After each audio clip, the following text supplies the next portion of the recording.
भगवान जब मरते ही नहीं है तो जन्माष्टमी पर जन्म किसका हो रहा है, क्यों हो रहा है, जन्माष्टमी का क्या है सही अर्थ और जन्माष्टमी मनाने का सही तरीका क्या है, जानेंगे इस वीडियो में। देखो, दो तरीके से हम समझ सकते हैं। एक तो ये कि कृष्ण पक्ष के 8वें दिन जन्म हुआ था इतिहास में एक बच्चे का, और वो बच्चा कौन था? वासुदेव जी का और देवकी जी का 8वां पुत्र। और उसके साथ हम जितने ऐतिहासिक बातें जोड़ सकते हैं जोड़ दीजिए कि चढ़ी हुई थी यमुना और उस बालक को एक टोकरी में रखकर सर पर ले गए, और फिर यशोदा मैया है और पूरा बाल्यकाल है। या तो ऐसे देख लीजिए, या ये कह दीजिए कि ये जो हमारा पूरा वर्ष रहता है इसमें हम लगातार समय में ही जीते हैं और समय ही बड़ा बंधन है हमारा। तो देने वालों ने हमको एक तोहफा दिया है ऐसा जो समय में होकर भी समय से आगे की याद दिलाएगा। जन्माष्टमी को कृष्ण के जन्म दिवस के रूप में न मनाए, ये कृष्ण का अपमान होगा, क्योंकि कृष्ण तो वो है जो अर्जुन को बता गए हैं कि आत्मा न तो जन्म लेती है न मरती है, सत्य न तो आता है न जाता है। जब स्वयं कृष्ण ही ये समझा गए हैं कि जन्म मृत्यु कुछ होता ही नहीं, तो फिर उनका जन्म दिवस मनाना अच्छी बात नहीं। जन्माष्टमी को मनाने का जो सुंदर तरीका है वो यह है कि इसे कृष्ण का नहीं अपना जन्म दिवस माने। वो ऐसे कि जैसे मैं साल भर जीता आ रहा हूँ या आ रही हूँ, अब वैसे नहीं जीऊंगा। आज एक नया जन्म होगा मेरा चेतना के लेवल पर। कृष्ण का तो कोई जन्म होता नहीं, क्योंकि कृष्ण कभी मरे ही नहीं। हम हैं जिन्हें जन्म की आवश्यकता है, क्योंकि हम कभी पैदा हुए ही नहीं। यह बात स्थूल शरीर की नहीं, सूक्ष्म शरीर की यानी चेतना की हो रही है।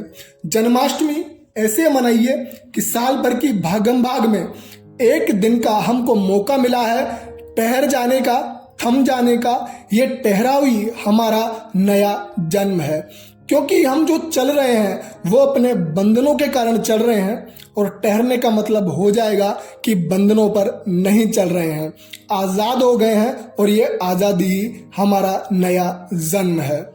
श्री कृष्ण की ओर न देखें, अपनी ओर देखें। कृष्ण की ओर देखेंगे तो अपने आप को देखने से फिर हम चूक जाएंगे, और कृष्ण के नाम पर हम देखेंगे किसको?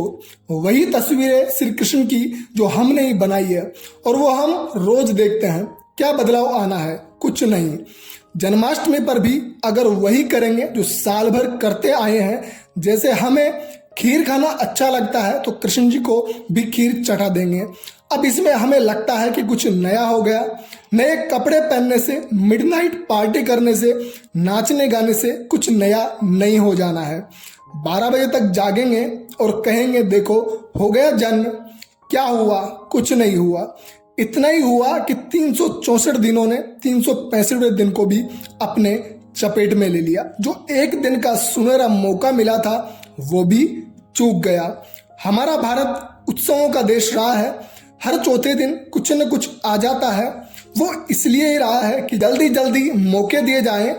पिछला चूका तो अब ये ले लो, साल भर क्यों खराब करना, क्यों इंतजार करना अगली जन्माष्टमी का। हर पर्व, हर त्योहार हमें यही बताने आता है कि रुको, थमो, देखो, समझो और अपने आप को बदलो, और जिंदगी के ऊंचे मजे, ऊंचे सुख लो।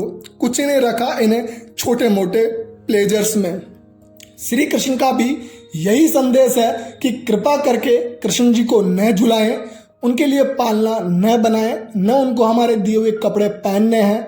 श्री कृष्ण को नहीं आवश्यकता है इन सब चीज़ों की। हमें अपनी ओर देखना होगा कि हम कैसे हैं, क्यों हैं, क्या कर रहे हैं। और जब हम अपनी ओर देखते हैं तब हमारी आंखों के पीछे जो होता है उसे कृष्ण कहते हैं।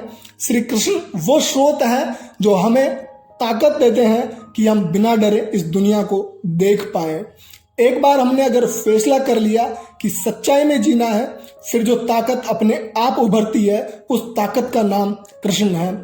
कृष्ण आंखों के आगे कम, आंखों के पीछे ज्यादा होते हैं, क्योंकि कृष्ण आत्मा है, सत्य है, मुक्ति है। वो आंखों के पीछे बैठते हैं, उन पर भरोसा रखना होगा, श्रद्धा रखनी होगी और अपने अंदर झांकना होगा। क्या पता हमारा भी एक नया जन्म, नया वर्जन हो, जिसे सत्य से प्रेम हो और अहंकार से नफरत हो। तभी हम श्री कृष्ण के निकट रह पाएंगे और इसे ही कृष्णत्व कहते हैं। जय श्री कृष्णा। हैप्पी जन्माष्टमी।